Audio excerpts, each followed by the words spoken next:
ààrẹ tẹ́lẹ̀ lórílẹ̀‐èdè yìí ìyún olóyè Matthew Aremu Olúṣẹ́gun Òkìkíọlá Ọbásanjọ́ bàbá máa tún ti bẹ̀rẹ̀ ìgbésẹ̀ lórí ètò ìdìbò ààrẹ ọdún 2027 o tá a sì gbọ́ pé ẹ bọ́rọ̀ òwú gẹ́gẹ́ bó tún ṣe máa ń pe Olúṣẹ́gun Ọbásanjọ́ ó ti ń kàn sí àwọn alágbára ilẹ̀ haúsá báyìí o wípé kí wọ́n ṣàtìlẹ́yìn fún gómìnà tẹ́lẹ̀ ní ìpínlẹ̀ Anambra tó tún ti jẹ́ olùdíje fún ipò ààrẹ lábẹ́ ẹgbẹ́ òṣèlú Labour Party lásìkò ètò ìdìbò ààrẹ ọdún 2023 ìyún ọ̀gbẹ́ni Peter Gregory Obi láti ṣe ààrẹ orílẹ̀-èdè Nàìjíríà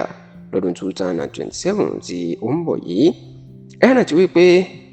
bó tilẹ̀ jẹ́ pé ètò ìdìbò ààrẹ ó sì kù ọdún kan àti oṣù díẹ̀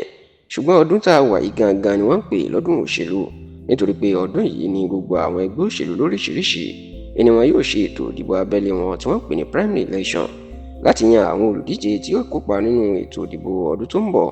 yálà olùdíje wọn fún ipò ààrẹ ni o yálà àwọn olùdíje fún ipò gómìnà yálà àwọn olùdíje fún ipò aṣòfin ilé ìgbìmọ̀ aṣòfin àgbà l'Àbújá tàbáwọn aṣòfin ilé ìgbìmọ̀ aṣòfin ti ìpínlẹ̀ tó sì jẹ́ pé ní báyìí àwọn tó fẹ́ díje du ipò ààrẹ lọ́dún 2027 wọ́n ti ń fojú hàn wọ́n sì ti ń kéde ìyún yàtọ̀ sí ààrẹ Bọ́lá Ahmed Tinubu tí ogbó wọn lé láti gba pòlówó ẹ̀ àwọn bíi igbákejì ààrẹ tẹ́lẹ̀ lórílẹ̀‐èdè Nàìjíríà Alhaji Atiku Abubakar Peter Obi fúnra ẹ̀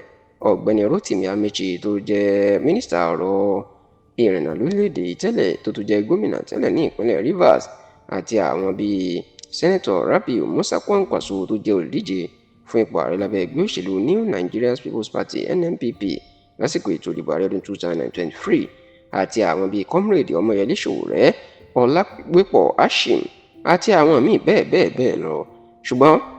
ní báyìí tẹlifíṣàn Yorùbá Tòótọ́ gbọ́ pé olóyè Olúṣẹ́gun Ọbásanjọ́ ó ti bẹ̀rẹ̀ sí ní máa sáré láti jẹ́ kí Peter Obi kó rí tíkẹ́ẹ̀tì ẹgbẹ́ òṣèlú African Democratic Congress ADC tó ṣẹ̀ṣẹ̀ darapọ̀ mọ́ kó rí gbà láti jẹ́ olùdíje wọn fún ipò ààrẹ lọ́dún tó ń bọ̀. ẹ rántí pé lásìkò ètò ìdìbò ọdún 2023 Peter Obi ní Ọbásanjọ́ ìní ó ṣàtìlẹ́yìn fún nítorí tó lóun ló kúnjú òṣùwọ̀n jù náà àwọn tó ń gbégbá rẹ̀ nítorí lóun mọ̀ dáadáa ó ti ṣiṣẹ́ nù ìjọba ó ti bóun ṣiṣẹ́ rè ṣùgbọ́n báyìí Ọbásanjọ́ ò tún tí ì dẹ̀yìn o níṣẹ́ ni ó tún ti bẹ̀rẹ̀ iṣẹ́ àti ìgbésẹ̀ lórí bí Peter Obi yóò tún ṣe di ààrẹ tá a sì gbọ́ pé ó ti pe Kwankwaso náà pé káwọn méjèèjì kájọ fọwọ́sowọ́pọ̀ kájọ iṣẹ́ pọ̀ láti rí i dájú pé wọ́n gba tíkẹ́ẹ̀tì ààrẹ ẹgbẹ́ òṣèlú ADC lọ́dún yìí ká sì lọ di ààrẹ àti igbákejì lọ́dún tó ń bọ̀. àgbègbè Ọbásanjọ́ ò dúró sórí eléyìí o àwọn pé ó ti ń bá àwọn alágbára ilẹ̀ Haúsá sọ̀rọ̀ pé ká jọ̀wọ́ kán ṣàtìlẹ́yìn fún Peter Obi nítorí pé àwọn apá gúúsù Southern Nigeria ìnìpò ààrẹ sì kàn dọ́dún 2031 àti pé òun gan ìní ká fi ṣe ààrẹ tí ò sì nílò ju sáà ọdún 4 péré lọ.